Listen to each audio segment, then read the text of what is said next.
सरकार जी किसानां दे नाल ही तुसीं मजाक क्यों करदे हो। सत श्री अकाल जी दा खालस टीवी देखने वाले देश दुनिया के सारे दर्शकों का बहुत बहुत स्वागत है। खास रिपोर्ट के नाल मैं हरशरण कौर। आज की खास रिपोर्ट दे विच गल करांगे केंद्र सरकार ने जो झोने समेत होर फसलों के MSP दे विच वाधा कीता है वो आखिर दे विच किन्ना क वाधा है, कि वो सचमुच किसानां दे लई बहुत वड्डा ऐलान है। जे बहुत वड्डा ऐलान है तो किसान उसका विरोध क्यों कर रहे हैं। इन्हां सारियां गल्लां ते आपां एक नज़र पावांगे। केंद्र सरकार ने किसानां दी आमदन वधाउण दे दावे दे नाल झोने समेत साउणी दीयां 14 होर फसलां दे भाव विच वाधा कीता है। झोने दे भाव विच सिर्फ 100 रुपये प्रति क्विंटल दा वाधा कीता गया है, जबकि दूसरियां जिनसां दे भाव विच 4 तो लैके 9% दा इजाफा कीता गया। झोने दा भाव 1940 दी थां हुण 2040 रुपये प्रति क्विंटल होर हो गया ते वाधा सिर्फ 5% बनदा है। दूसरे पासे भारतीय रिजर्व बैंक दे वल्लों कल ही जारी रिपोर्ट दे नाल चीज़ां दे भाव एकदम उत्ते चले जाणगे। इस तरह लंघे साल 2022-23 दी तीजी तिमाही दौरान महंगाई 6.2% अते चौथी तिमाही दे विच 5% उत्ते जाण दी संभावना जताई जा रही है। पिछले साल झोने दा भाव 1940 रुपये प्रति क्विंटल सी, जबकि इस तो पहला 1868 रुपये प्रति क्विंटल सी। केंद्र दे वल्लों झोने दे भाव विच कीते वाधे दे नाल किसानां नूं झटका लग्गिआ। खास करके पंजाब दे किसान तां झटके विच ने, क्योंकि कणक दे लंघे सीजन दे विच जो किसानां नूं घाटा पिया उहदे नाल किसान दी कमर तां पहिलां ही टुੱਟੀ पई सी। इस हालात दे विच ਉਹ ਝੋਨੇ ਦੇ ਭਾਅ ਵਿੱਚ ਚੋਖੇ ਵਾਧੇ ਦੀ ਉਮੀਦ ਲਾ ਕੇ ਬੈਠੇ ਸੀ, ਪਰ 100 ਰੁਪਏ ਦਾ ਵਾਧਾ ਕੋਈ ਵਾਧਾ ਨਹੀਂ ਲੱਗਦਾ। ਦੂਸਰੇ ਬੰਨੇ ਕੇਂਦਰ ਸਰਕਾਰ ਝੋਨੇ ਸਮੇਤ 14 ਹੋਰ ਫਸਲਾਂ ਦੇ ਭਾਅ ਵਿੱਚ ਵਾਧਾ ਕਰਕੇ ਇਸ ਨੂੰ ਕਿਸਾਨਾਂ ਦੇ ਲਈ ਵੱਡੇ ਤੋਹਫੇ ਦੱਸ ਰਹੀ ਹੈ। ਭਾਰਤੀ ਕਿਸਾਨ ਯੂਨੀਅਨ ਨੇ ਝੋਨੇ ਦੇ ਭਾਅ ਵਿੱਚ ਕੀਤੇ ਵਾਧੇ ਨੂੰ ਸਵਾਮੀਨਾਥਨ ਕਮਿਸ਼ਨ ਦੀਆਂ ਸਿਫਾਰਿਸ਼ਾਂ ਤੋਂ ਕਿਤੇ ਦੂਰ ਦੱਸਿਆ ਹੈ। किसानां दा कहना है कि पटड़ी तो उतरी गड्डी ली ते उदों ही चढ़ूगी जे फसल दी लागत दे नालों 50% वध मुल मिथ्या जावे तां ही किसानां दी मुश्किलां ने जिहड़ियां ओह ठीक होणगियां, हल होणगियां। किसान यूनियन ने केंद्र सरकार तो स्वामीनाथन कमिशन दी सिफारिशां दे मुताबिक ही फसलां दे भाव दे विच वाधे दी मंग कीती है। किसान मजदूर संघर्ष कमेटी के सूबा जनरल सकत्तर सरवण सिंह पंधेर ने इस वाधे नूं ठुकरा दिता है, रद्द कर दिता है। क्यों कीता है वो दस रहे ने। 4 हफ्ते कैप्टन ने कहे सी, तुसी 4 महीने कहे सी, 3 महीने तुहाडे हो चले आ। तुसी दसो भी नशे च की फर्क पिया वा, इहदे च इह दसो भी तुहाडे खजाने दा कोई रुपया लगदा हैगा वा, ਇਹਦੇ ਤੇ ਖਜ਼ਾਨੇ ਦਾ ਵੀ ਕੋਈ ਰੁਪਈਆ ਨਹੀਂ ਲੱਗਦਾ ਹੈਗਾ। ਫਿਰ ਭਲਾ ਨਸ਼ਾ ਬੰਦ ਕਿਉਂ ਨਹੀਂ ਹੁੰਦਾ? ਵੀ ਬਾਬਾ ਬੰਦਾ ਸਿੰਘ ਬਹਾਦਰ ਜੀ ਨਾਂ ਦਾ ਕਾਨੂੰਨ ਲਿਆਓ, ਤੁਸੀਂ ਸਾਨੂੰ ਦੱਸੋ ਵੀ ਖਜ਼ਾਨੇ ਦੇ ਕਿੰਨੇ ਪੈਸੇ ਲੱਗਣਗੇ। ਅਸੀਂ ਇਹ ਵੀ ਤੁਹਾਨੂੰ ਕਿਹਾ 1000 ਰੁਪਈਆ ਸਾਨੂੰ ਮਾਲਕੀ ਹੱਕ ਦੇਣ ਦਾ ਕਿੱਲੇ ਦਾ ਲੈ ਲਓ, ਤੁਹਾਡੇ ਖਜ਼ਾਨੇ 'ਚ ਪੈਸੇ ਜਾਣੇ, ਤੁਹਾਡਾ ਕੋਈ ਪੈਸਾ ਨਹੀਂ ਲੱਗਣਾ ਹੈਗਾ। ਤੇ 15000 ਏਕੜ ਅੰਮ੍ਰਿਤਸਰ ਜ਼ਿਲ੍ਹੇ 'ਚ ਕੱਲੀ ਤੇ ਲੱਖਾਂ ਕਿੱਲੇ ਪੰਜਾਬ ਦੇ ਵਿੱਚ ਕਿਸਾਨਾਂ ਦੀ ਜ਼ਮੀਨਾਂ ਦੇ ਕਿਸਾਨਾਂ ਨੂੰ ਮਾਲਕ ਬਣਾ ਦਿਓ।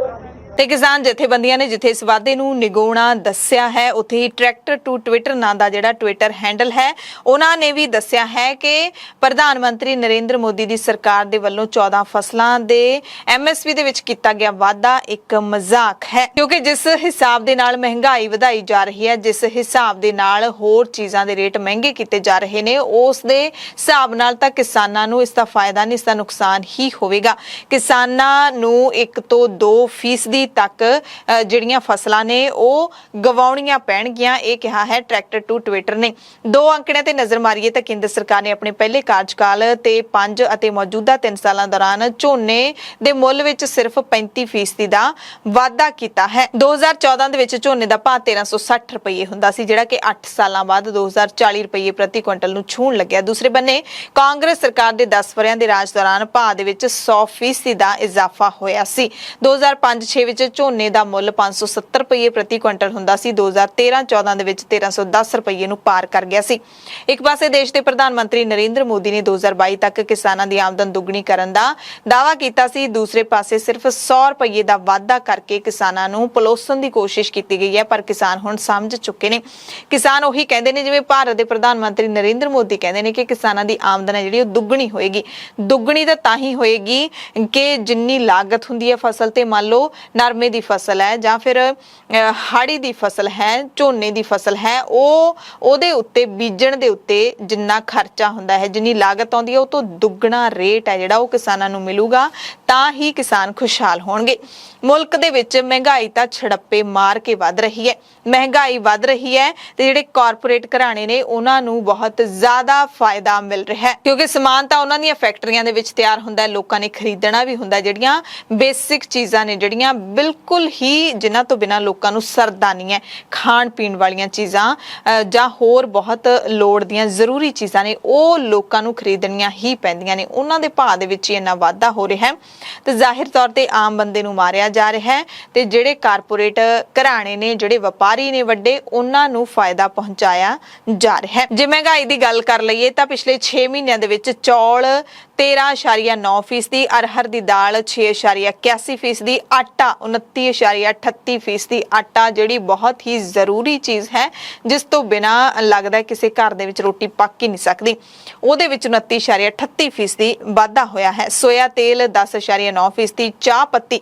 16.86% ਮਹਿੰਗੀ ਹੋ ਗਈ ਹੈ, ਦੁੱਧ ਵੀ 7.52% ਪ੍ਰਤੀ ਕਿਲੋ ਮਹਿੰਗਾ ਹੋ ਗਿਆ। ਜਨਵਰੀ ਤੋਂ ਲੈ ਕੇ ਜੂਨ ਤੱਕ ਰਸੋਈ ਦੇ ਸਮਾਨ ਵਿੱਚ ਔਸਤਨ 20% ਦਾ ਵਾਧਾ ਹੋਇਆ। ਜਿਹੇ ਵਿੱਚ ਕੀ ਕਰਾਂਗੇ ਆਪਾਂ ਸਾਰੇ।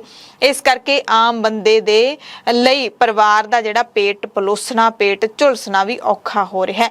ਇਸ ਦੇ ਦੌਰਾਨ ਖੇਤੀਬਾੜੀ ਮੰਤਰੀ ਨਰਿੰਦਰ ਤੋਮਰ ਕਹਿ ਰਹੇ ਨੇ ਕਿ ਨਰਿੰਦਰ ਮੋਦੀ ਦੀ ਅਗਵਾਈ ਵਿੱਚ 7 ਸਾਲਾਂ ਦੌਰਾਨ ਖੇਤੀ ਖੇਤਰ ਵਿੱਚ ਕ੍ਰਾਂਤੀਕਾਰੀ ਤਬਦੀਲੀ ਆਈ ਹੈ। ਸੱਚਮੁੱਚ ਬੜਾ ਹਾਸੋਹੀਣਾ ਜਾਪਦਾ ਜਦੋਂ ਬਿਨਾਂ ਤੱਥਾਂ ਤੋਂ ਮੁਲਕ ਨੂੰ ਸਾਂਭਣ ਵਾਲੇ ਮੰਤਰੀ ਅਜਿਹੇ ਬਿਆਨ ਦਿੰਦੇ ਨੇ। ਉਹਨਾਂ ਦੀ ਸਰਕਾਰ ਨੇ ਕਹਿੰਦੇ ਅਜਿਹੇ ਫੈਸਲੇ ਲਏ ਨੇ ਜਿਹਦੇ ਨਾਲ ਕਿਸਾਨਾਂ ਦੀ ਆਮਦਨ ਵਿੱਚ ਚੋਖਾ ਵਾਧਾ ਹੋਇਆ। ਕਿਸਾਨ ਵੀ ਸਾਡੀਆਂ ਖਬਰਾਂ ਸੁਣਦੇ ਹੋਣਗੇ, ਤੁਸੀਂ ਜ਼ਰੂਰ ਦੱਸਿਓ ਵੀ ਕਿੰਨਾ ਵਾਧਾ ਹੋ ਗਿਆ। ਖੇਤੀਬਾੜੀ ਮੰਤਰੀ ਦਾਅਵਾ ਕਰਦੇ ਨੇ ਕਿ ਸਰਕਾਰ ਦਾ ਘੱਟੋ ਘੱਟ ਸਮਰਥਨ ਮੁੱਲ ਨੂੰ ਉਤਪਾਦਨ ਦੀ ਲਾਗਤ ਦੇ 1.5 ਗੁਣਾ ਦੇ ਪੱਧਰ ਤੇ ਨਿਰਧਾਰਿਤ ਕਰਨ ਦੀ ਦਿਸ਼ਾ ਵਿੱਚ ਇੱਕ ਇਨਕਲਾਬੀ ਫੈਸਲਾ ਹੈ। ਖੇਤੀਬਾੜੀ ਮੰਤਰੀ ਨੇ ਇਹ ਵੀ ਕਿਹਾ ਹੈ ਕਿ ਪਿਛਲੇ ਸਾਲ ਮੁੱਲ ਦੇ ਵਿੱਚ 372.23 ਲੱਖ ਮੀਟ੍ਰਿਕ ਟਨ ਖਰੀਦ ਦਾ ਟੀਚਾ ਮਿੱਥਿਆ ਗਿਆ ਸੀ, ਪਰ ਮੰਡੀਆਂ ਦੇ ਵਿੱਚ 416.95 ਮੀਟ੍ਰਿਕ ਟਨ ਖਰੀਦੀ ਗਈ ਸੀ, ਜਿਸ ਨਾਲ ਕਿਸਾਨਾਂ ਨੂੰ ਫਾਇਦਾ ਹੋਇਆ ਸੀ। ਕ੍ਰਿਡ ਦੇ ਡਾਇਰੈਕਟਰ ਤੇ ਅਰਥਸ਼ਾਸਤਰੀ RS ਘੁੰਮਣ ਨੇ ਖਾਲਸ ਟੀਵੀ ਨਾਲ ਗੱਲ ਕਰਦਿਆਂ ਕਿਹਾ ਕਿ ਕੇਂਦਰ ਸਰਕਾਰ ਬਦਲਵੀਂ ਖੇਤੀ ਦੇ ਹੱਲ ਲੱਭ ਰਹੀ ਹੈ, ਪਰ ਤਰੀਕਾ ਗਲਤ ਹੈ। ਕਿਸਾਨਾਂ ਨੂੰ ਨਾ ਰਾਸ ਆਉਣ ਵਾਲਾ ਵੀ ਹੈ। ਸਰਕਾਰ ਧਰਤੀ ਹੇਠਲਾ ਪਾਣੀ ਹੋਰ ਡੂੰਘਾ ਹੋਣ ਤੋਂ ਜ਼ਰੂਰ ਚਿੰਤਤ ਹੈ, ਪਰ ਨਬਜ਼ ਤੇ ਹੱਥ ਨਹੀਂ ਰੱਖਿਆ ਜਾ ਰਿਹਾ। ਕਿਸਾਨ ਨੂੰ ਝੋਨੇ ਦੀ ਖੇਤੀ ਚੋਂ ਬਾਹਰ ਕੱਢਣ ਦੇ ਲਈ ਬਾਸਮਤੀ ਸਮੇਤ ਬਦਲਵੀਆਂ ਫਸਲਾਂ ਤੇ MSP ਦੇਣਾ ਅਤੇ ਉਹਨਾਂ ਦੀ ਸਾਂਭ ਸੰਭਾਲ ਦੀ ਜ਼ਿੰਮੇਵਾਰੀ ਸਰਕਾਰ ਨੂੰ ਲੈਣੀ ਪਵੇਗੀ ਜੇ ਖੇਤੀ ਖੇਤਰ ਵਿੱਚ ਬਦਲਾਅ ਲੈ ਕੇ ਆਉਣਾ ਹੈ। ਘੁੰਮਣ ਮੰਨਦੇ ਨੇ ਕਿ ਬਦਲਵੀਂ ਖੇਤੀ ਦੇ ਲਈ ਪੰਜਾਬ 'ਚ ਹਰੀ ਕ੍ਰਾਂਤੀ ਲਿਆਉਣ ਬਰਾਬਰ ਜ਼ੋਰ ਲਾਉਣਾ ਪਵੇਗਾ। ਦੂਸਰੇ ਪਾਸੇ ਸਰਕਾਰ ਦੇ ਵੱਲੋਂ ਸੌਣੀ ਦੀਆਂ ਫਸਲਾਂ ਦੇ ਭਾਅ ਵਿੱਚ ਕੀਤਾ ਵਾਧਾ ਤਰਵਾਸ ਨਹੀਂ ਦੇ ਰਿਹਾ। ਜੇ ਬਦਲਵੀਂ ਖੇਤੀ ਦੀ ਗੱਲ ਕਰੀਏ ਤਾਂ ਇਹਨਾਂ 14 ਜਿਣਸਾਂ ਦਾ ਭਾਅ ਝੋਨੇ ਤੋਂ ਉੱਪਰ ਹੋਣਾ ਚਾਹੀਦਾ ਸੀ, ਕਿਉਂਕਿ ਇਹਨਾਂ ਫਸਲਾਂ ਦਾ ਝਾੜ ਝੋਨੇ ਨਾਲੋਂ ਪ੍ਰਤੀ ਏਕੜ ਕਿਤੇ ਘੱਟ ਹੁੰਦਾ ਹੈ। ਮਹਿੰਗਾਈ ਦੀ ਦਰ ਦੇ ਮੁਕਾਬਲੇ ਸਿਰਫ ਜਵਾਰ, ਤਿਲ ਤੇ ਸੋਇਆਬੀਨ ਦੀਆਂ ਫਸਲਾਂ ਦੇ ਮੁੱਲ ਵਿੱਚ ਕੀਤਾ ਗਿਆ ਵਾਧਾ ਵੀ ਨਿਗੂਣਾ ਦਿਸ ਰਿਹਾ ਹੈ। ਕੁੱਲ ਮਿਲਾ ਕੇ ਕਿਹਾ ਜਾ ਸਕਦਾ ਹੈ ਕਿ ਪਿਛਲੇ ਕੁਝ ਸਾਲਾਂ ਦੇ ਵਿੱਚ ਡੀਜ਼ਲ, ਖਾਦਾਂ ਤੇ ਕੀਟਨਾਸ਼ਕ ਦੀਆਂ ਕੀਮਤਾਂ ਵਿੱਚ ਹੋਏ ਵਾਧੇ ਦੇ ਮੁਕਾਬਲੇ ਘੱਟੋ ਘੱਟ ਸਮਰਥਨ ਮੁੱਲ ਵਾਧਾ ਜਿਹੜਾ ਕੀਤਾ ਗਿਆ ਉਹ ਨਾ ਦੇ ਬਰਾਬਰ ਹੈ, ਬਹੁਤ ਨਿਗੂਣਾ ਹੈ। ਸਰਕਾਰ ਨੂੰ MSP ਦੇ ਐਲਾਨ ਤੋਂ ਪਹਿਲਾਂ ਮਹਿੰਗਾਈ ਤੇ ਕਿਸਾਨਾਂ ਦੀ ਵਿੱਤੀ ਹਾਲਤ ਨੂੰ ਸਾਹਮਣੇ ਰੱਖਣਾ ਚਾਹੀਦਾ ਸੀ। ਤੇ ਇੱਕ ਸਭ ਤੋਂ ਪਤੇ ਦੀ ਗੱਲ, ਜਦੋਂ ਤੱਕ ਫਸਲ ਦੀ ਲਾਗਤ ਅਤੇ ਮੁੱਲ ਨੂੰ ਮੇਲ ਕੇ ਭਾਅ ਤੈਅ ਨਹੀਂ ਕੀਤਾ ਜਾਂਦਾ, ਉਦੋਂ ਤੱਕ ਕਿਸਾਨ ਨਿਤ ਦਿਨ ਦੀ ਮੌਤ ਮਰਦਾ ਹੀ ਰਹੂਗਾ। ਸਰਕਾਰਾਂ ਨੂੰ ਜੇ ਸੱਚਮੁੱਚ ਕਿਸਾਨਾਂ ਦੇ ਨਾਲ ਹੇਜ ਹੈ, ਕਿਸਾਨੀ ਦੇ ਲਈ ਕੁਝ ਕਰਨਾ ਚਾਹੁੰਦੇ ਨੇ, ਅੰਨਦਾਤਾ ਨੂੰ ਖੁਸ਼ ਦੇਖਣਾ, ਖੁਸ਼ਹਾਲ ਦੇਖਣਾ ਚਾਹੁੰਦੇ ਨੇ, ਤਾਂ ਨੀਤੀਆਂ ਬਦਲਣੀਆਂ ਪੈਣਗੀਆਂ ਤੇ ਨੀਤੀਆਂ ਬਦਲਣ ਤੋਂ ਪਹਿਲਾਂ ਨੀਅਤ ਬਦਲਣੀ ਪਊਗੀ। ਖਾਸ ਰਿਪੋਰਟ ਦੇਖਣ ਵਾਲੇ ਸਾਰੇ ਦਰਸ਼ਕਾਂ ਦਾ ਧੰਨਵਾਦ।